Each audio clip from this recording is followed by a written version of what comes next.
Baik, ya. Kemudian ketika ada pertanyaan dari Tribuners yang lain, apakah resesi akibat pandemi ini akan seperti situasi ekonomi saat awal reformasi? Kemudian sektor apa saja yang memungkinkan untuk tetap kokoh, Pak Taufik? Ya,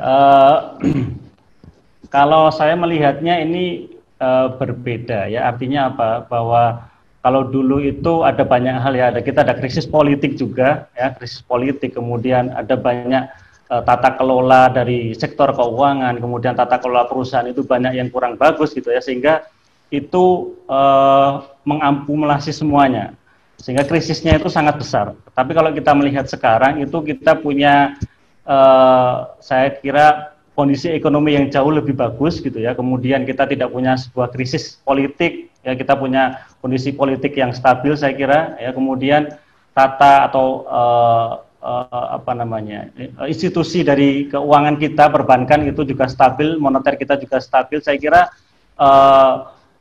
tentu kita tidak tahu ya di kemudian hari akan seperti apa, tetapi kalau kita melihat dengan kondisi tadi, banyak hal positif tadi, saya kira kita berharap tidak akan jatuh ke arah sana ya, tetapi kita perlu mendukung banyak berbagai macam program yang sudah dibuat oleh pemerintah, supaya memang tujuan utama dari program yang dibuat oleh pemerintah ini bisa tercapai dengan sebaik-baiknya. Jadi kita berharap tidak sampai ke arah sana.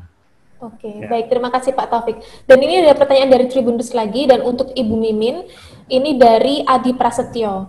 Jadi Bu, tadi dikatakan bahwa dalam jurang resesi ini memang ada dua asuransi yang penting ya bilang, yaitu asuransi kesehatan dan kejiwaan.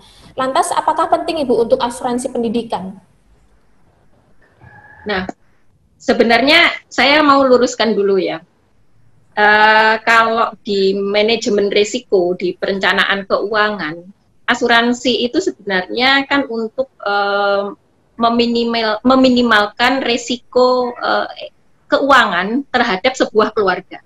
Nah, risikonya apa aja yang terlihat? Jadi kalau misalnya sakit, jangan sampai mengganggu cash flow-nya. Kalau pencari nafkah utama misalnya meninggal atau mengalami kecelakaan, jangan sampai mengganggu juga cash flow keluarganya. Nah, kemudian di perjalanan itu kan asuransi itu berkembang sedemikian rupa ya. Salah satunya ada asuransi pendidikan.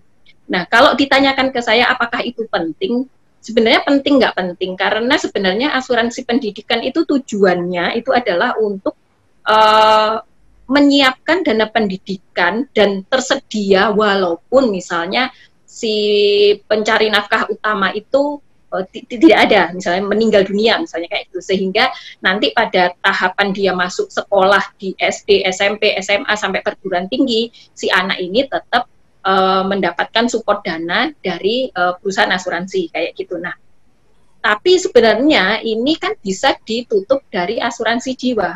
Nah, di sisi lain asuransi pendidikan itu cukup tinggi preminya. Nah, kalau saat sekarang saya tidak menyarankan, karena sebenarnya untuk mencapai dana pendidikan itu bisa dilakukan dengan melakukan invest di tempat yang lain yang hasilnya lebih bagus. Asal kita tahu caranya ya, kita mau untuk belajar.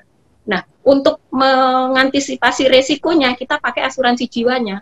Jadi asuransi pendidikan itu menggabungkan antara asuransi jiwa dengan investasinya kayak gitu. Jadi tapi nanti bisa jadi dananya berkembangnya tidak sebagus kalau kita menginvestasikan di tempat yang memang kita gunakan untuk misalnya khusus untuk dana pendidikan kayak gitu.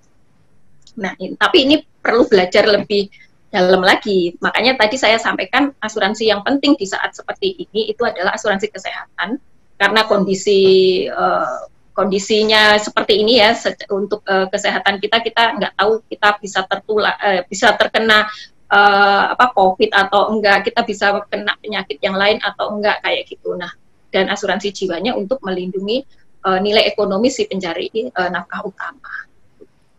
Terima kasih sudah nonton. Jangan lupa like, subscribe, dan share ya.